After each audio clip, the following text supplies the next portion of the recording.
मयुरेश. नमस्कार, मी नेहा. शंखनाद प्रस्तुत विशेष मुलाखत मध्ये आपण सर्वांचे मनपूर्वक स्वागत करते.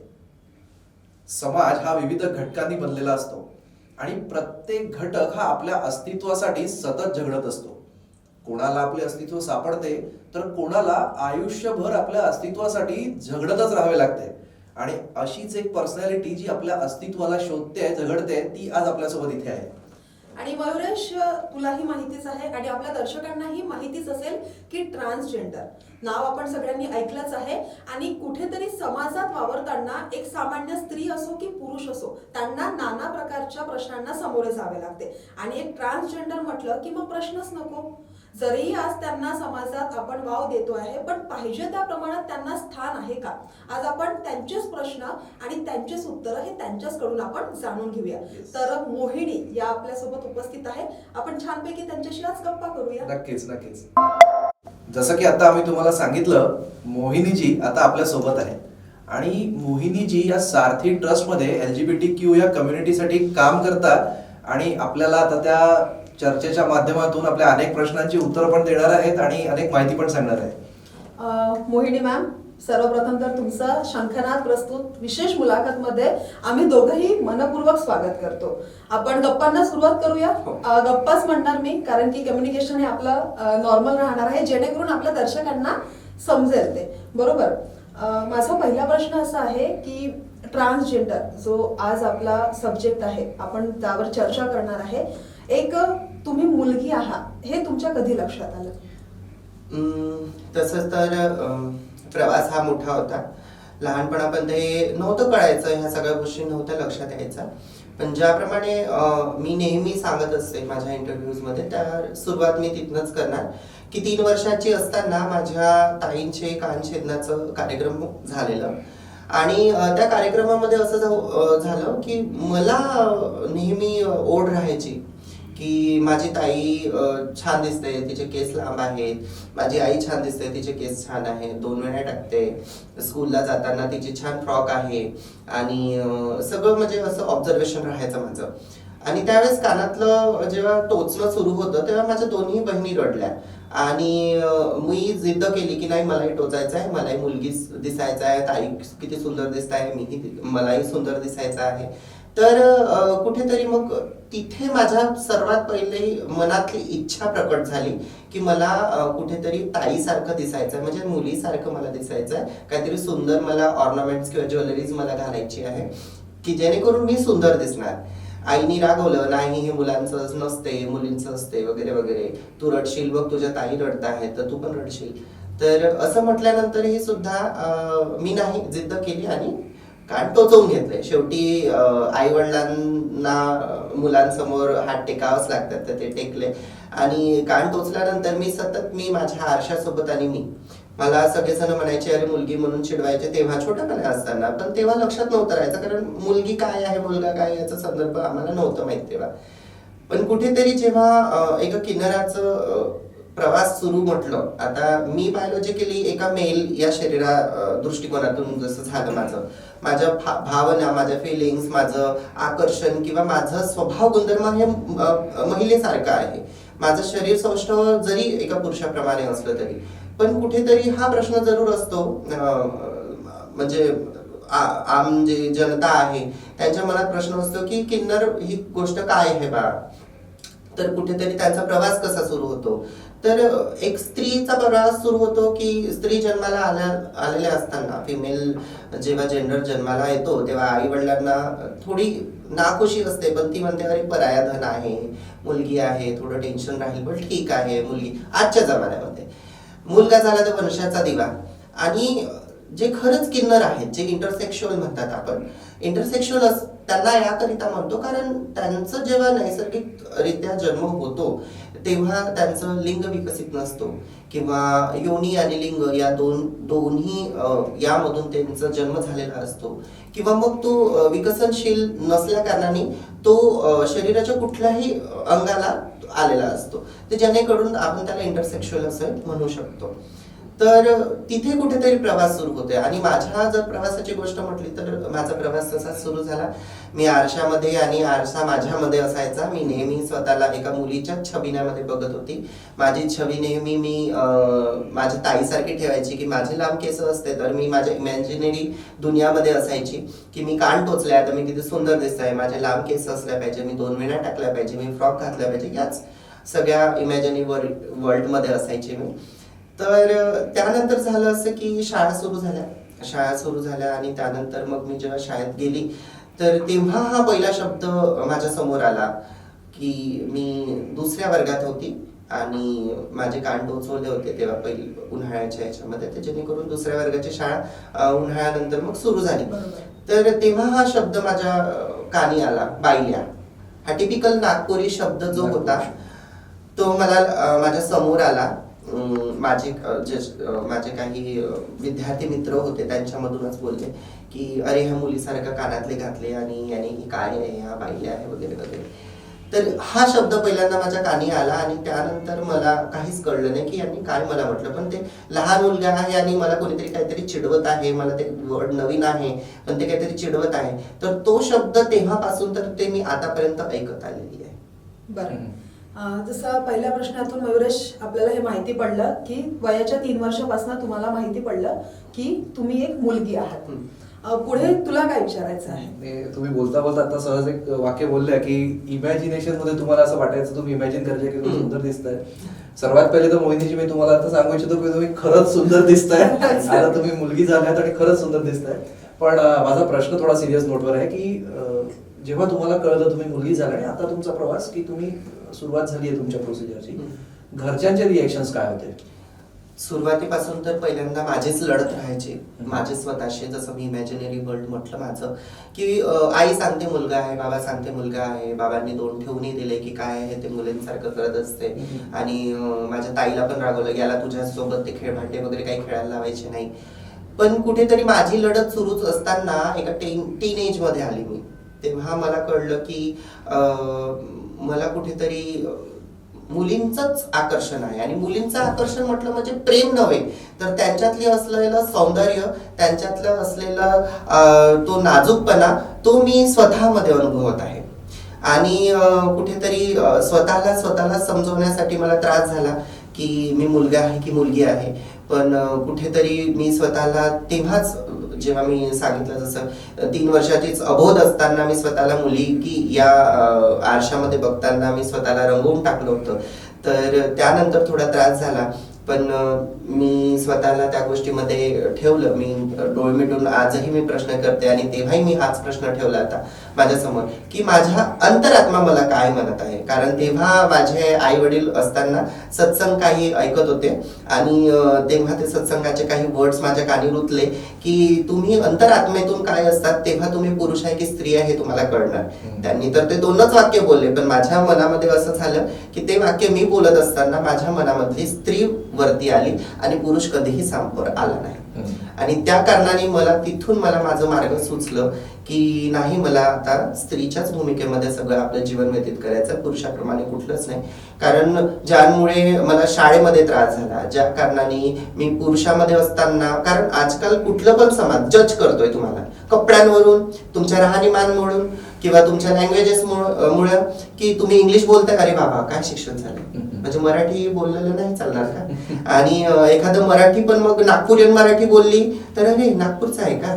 तर जजमेंटल हा स्वभाव झाला. तर किन्नर ही प्रतिमा बघितल्या असताना त्यांना कपड्याच्या आतमध्ये असलेलं किन्नर महत्वाचं पडतो. की किन्नर म्हटल्यानंतर हे कपड्याच्या आतमध्ये काय आहे हा प्रश्न नेहमी समाजवाल्यांना असतो. आणि मला नेहमी त्या प्रश्नांचं समोरी जावं पण लागतं की किन्नर ही काय असते, बायोलॉजिकली काय असतात, तुम्ही कशा प्रकारे. तर माझं म्हणणं असं की आम्ही वयाच्या त्या लहानपणापासूनच स्वतःमध्ये स्त्रीकत्व बघतोय, त्याच्यासाठी लढतोय, आम्हीही लढलो आहे. कुठेतरी मेंटली त्या गोष्टीचं नेहमी प्रेशर राहायचं, आई वडील सांगायचे पुरुष आहे आणि स्वतःचं मन सांगायचं स्त्री आहे. तर मग आम्हाला कुठेतरी मला स्वतःला लक्षात आलं की नाही, मी या स्त्री या संकल्पनेतच आहे. हळूहळू त्यामध्ये अभ्यास केला.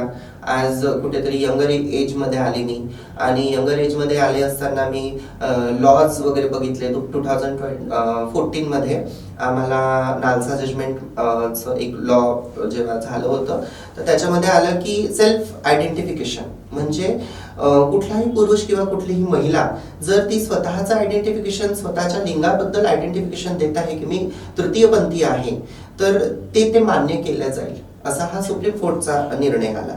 त्यामुळे कुठेतरी मलाही चालना मिळाली. मी त्यावर गुगल सर्च केले, मला काही पुस्तक मिळाले.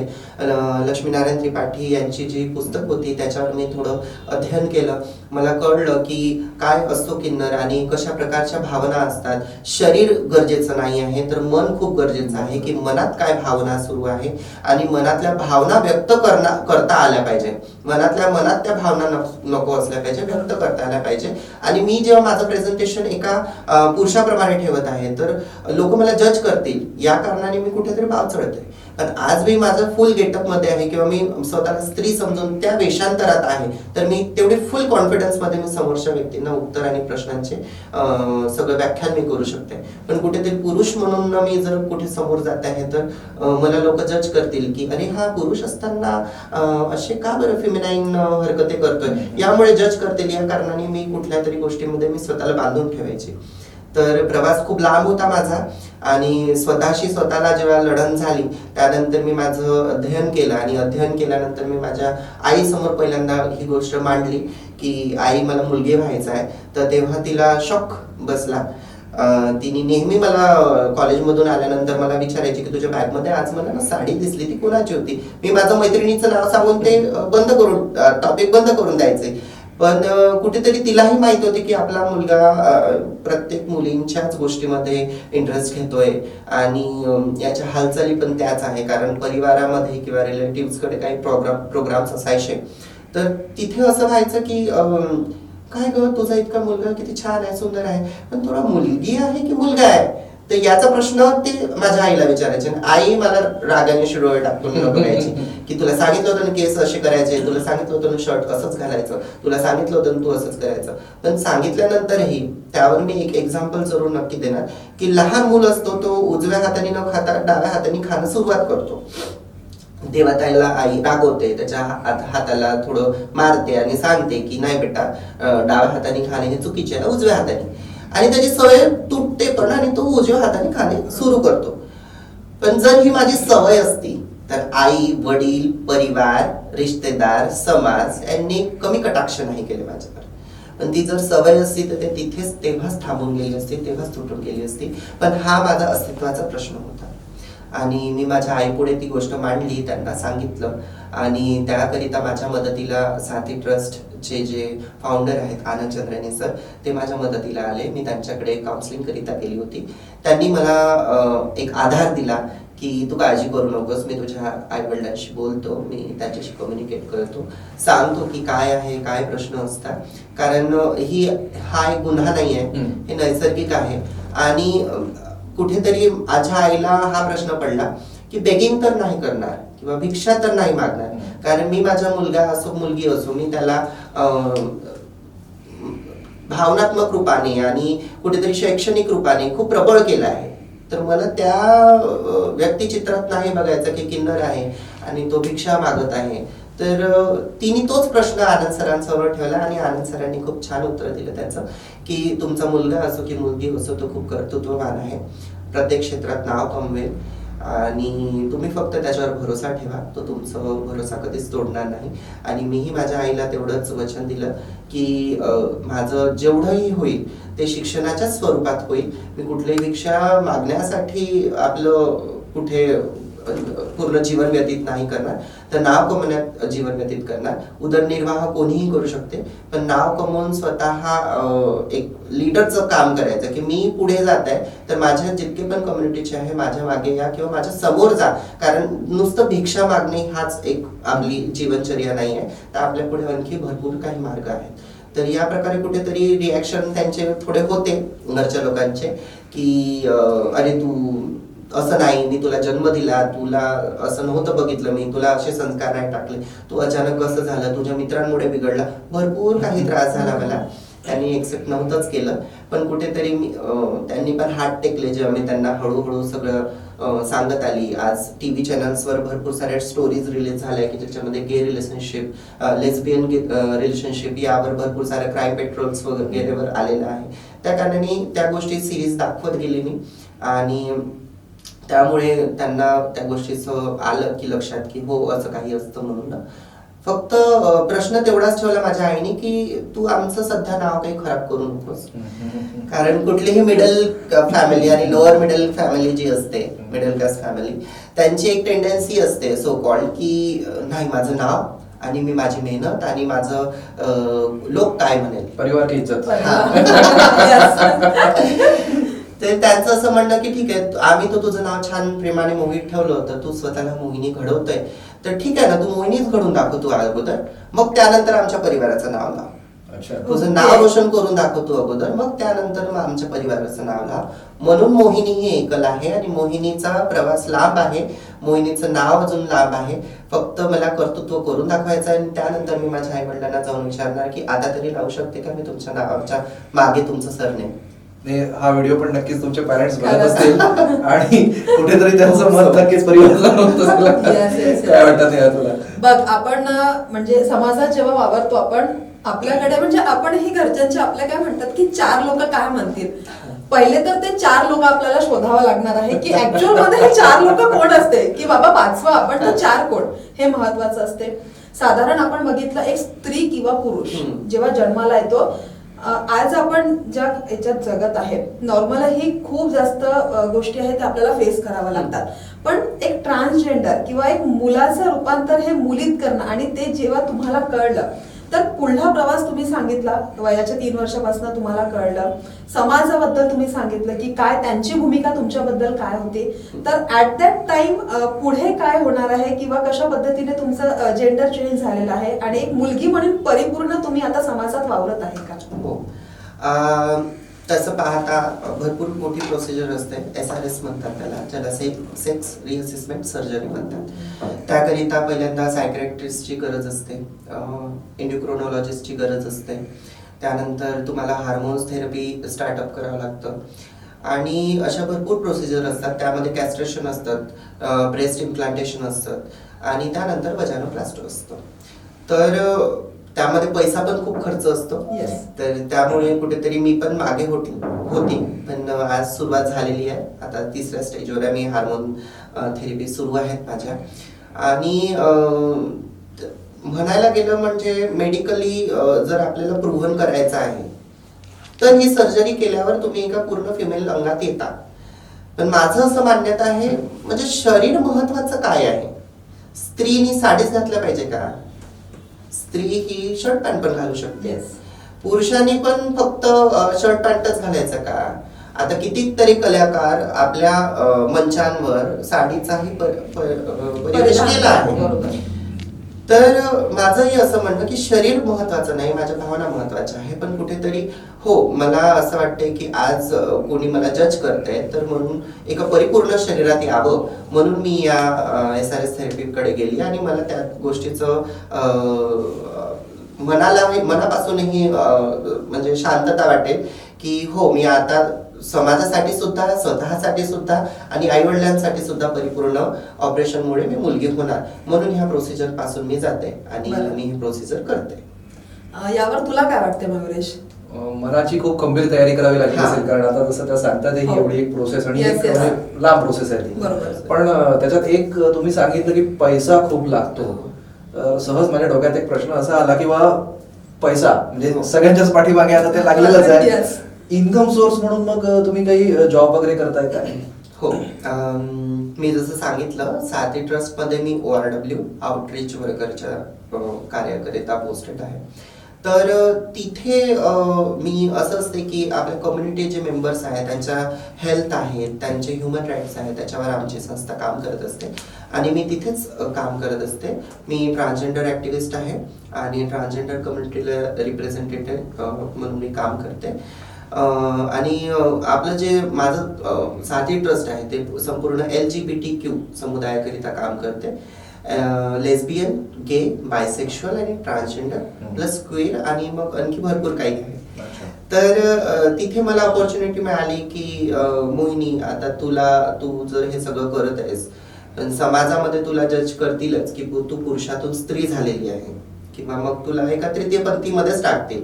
ते तुझा विचार करतील नाही की तू एक पुरुष आहे. किंवा आज समलैंगिक पुरुष सुद्धा असताना त्याच्यासमोर हा प्रश्न मांडला जातो की अरे तू किन्नर आहेस का, तर तू पुरुष आहे.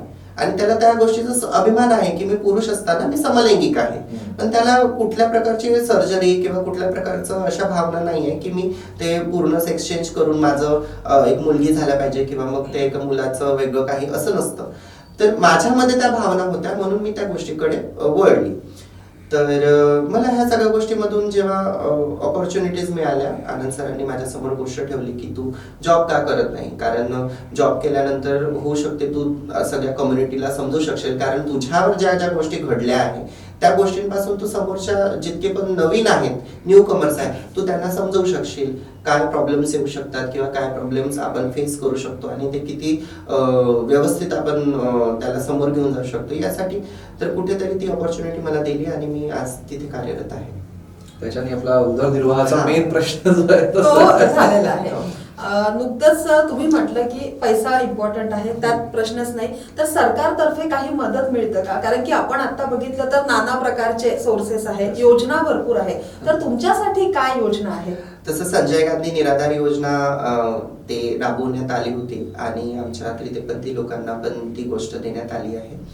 पण फक्त ते निराधाराचे काही 1,500 रुपये अनुदान दिले आणि त्यानंतर मग काहीतरी किन्नरांकरिता करून दिलं. आजकाल खूप ट्रेंड आली आहे, प्रत्येकांना किन्नरांसोबत फोटो घ्यायची आहे, प्रत्येकांना किन्नरांसोबत काम करायचं आहे, प्रत्येकांना किन्नरांना जॉब ऑपॉर्च्युनिटीज द्यायची आहे. पण किन्नरांना जॉब ऑपॉर्च्युनिटीज द्यायची आहे तर कुठे?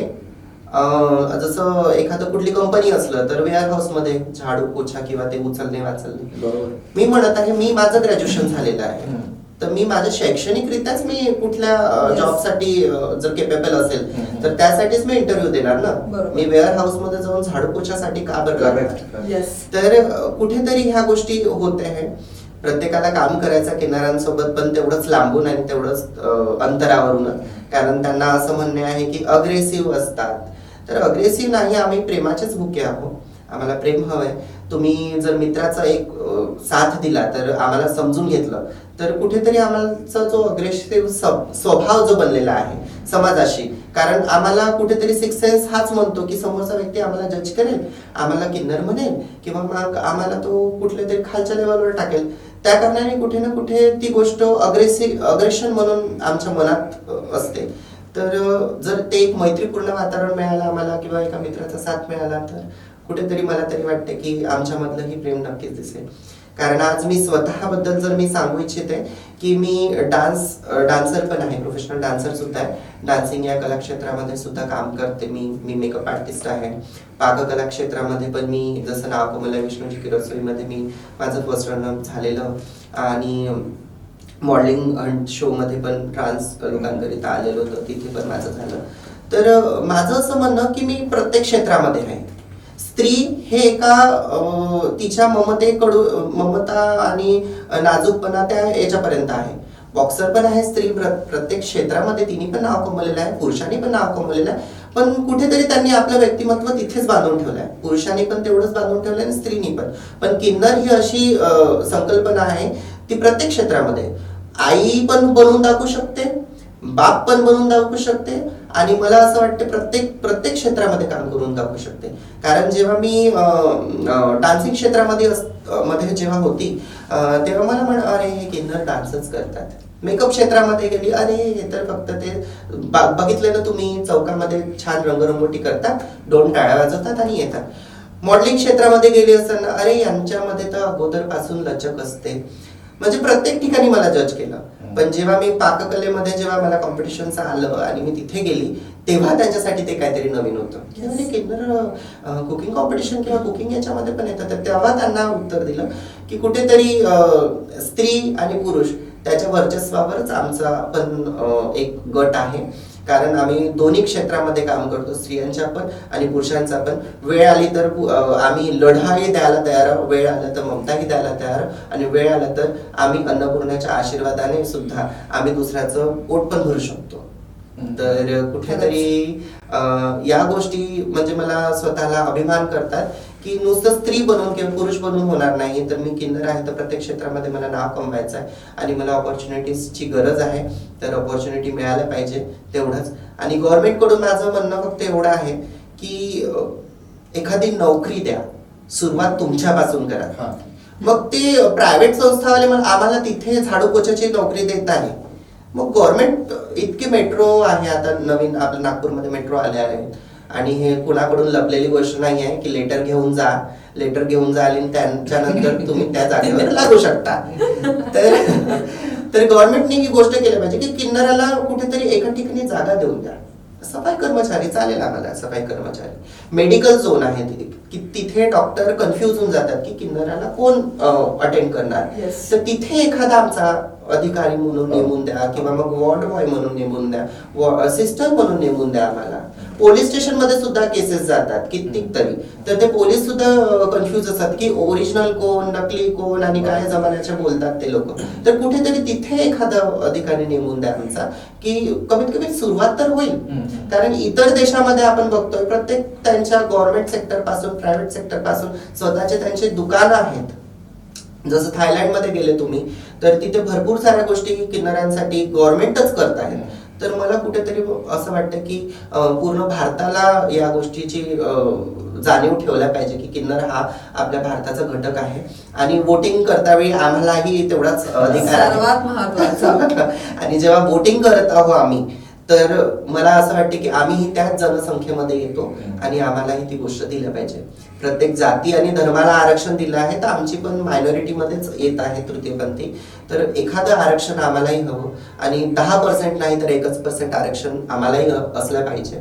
जे शैक्षणिकरित्या कुठेतरी प्रबळ आहे, जे इंजिनिअरिंग लेवलचे आहे, जे खरंच त्यांनी BCom BCC असं केलेले आहे, त्यांना त्या ऑपॉर्च्युनिटीज मिळाल्या पाहिजे, माझं असं म्हणणं आहे. समाजाचा तो तेवढाच महत्वाचा घटक आहे जेवढं स्त्री आणि पुरुष आहे. कारण कुठेतरी प्रायव्हेट काम करत असताना माणसाची मानसिकता कशी असते की प्रायव्हेट जॉब करतोय, पण ते जर गव्हर्नमेंट मध्ये काम करत असताना तोही तृतीयपंथी, तेव्हा त्याची मानसिकता आमच्याकडे बघण्याची बदलेल जरूर. मग आम्ही सफाई कर्मचारी म्हणूनही लागलं तरी त्याची मानसिकता बदलत आहे. त्यामुळे मला तेवढी एक विनंती आहे गव्हर्नमेंट कडून. आमच्या या एपिसोड मधून थोडासा का होईना पण असा जर मानसिकता बदलायला जर उपयोग झाला तर खरंच खूप चांगलं होईल.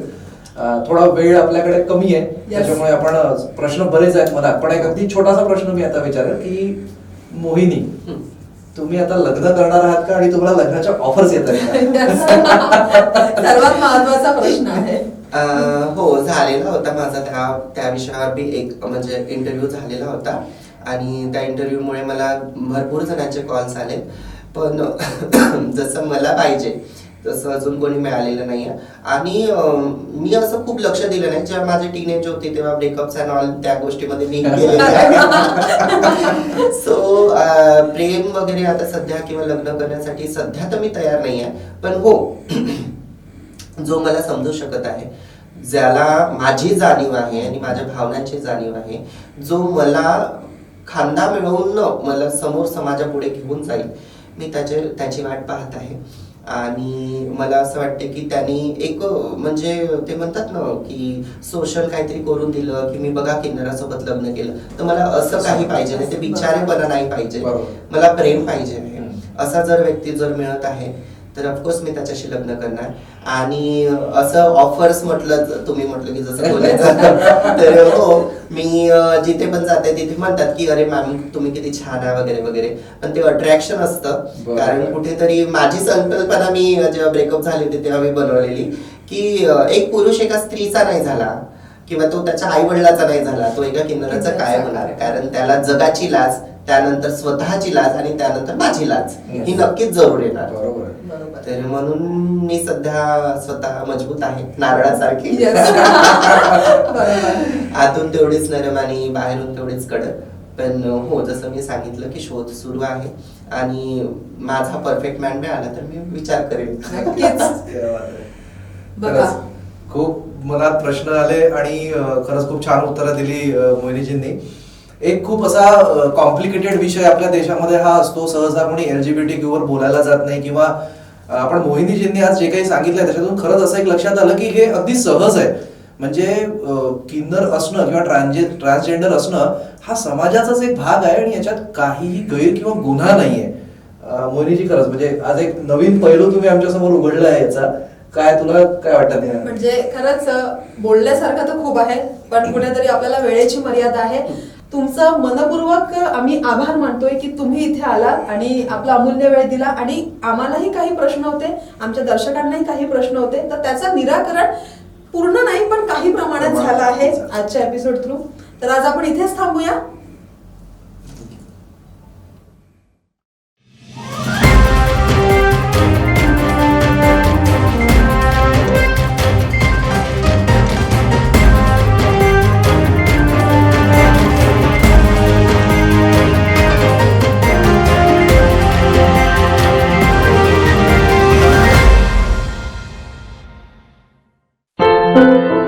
क्या हुआ बहू? माँ, पाइल्स की बहुत तकलीफ हो रही है. तो तुम गुदरोग सर्जन के पास क्यों नहीं गई?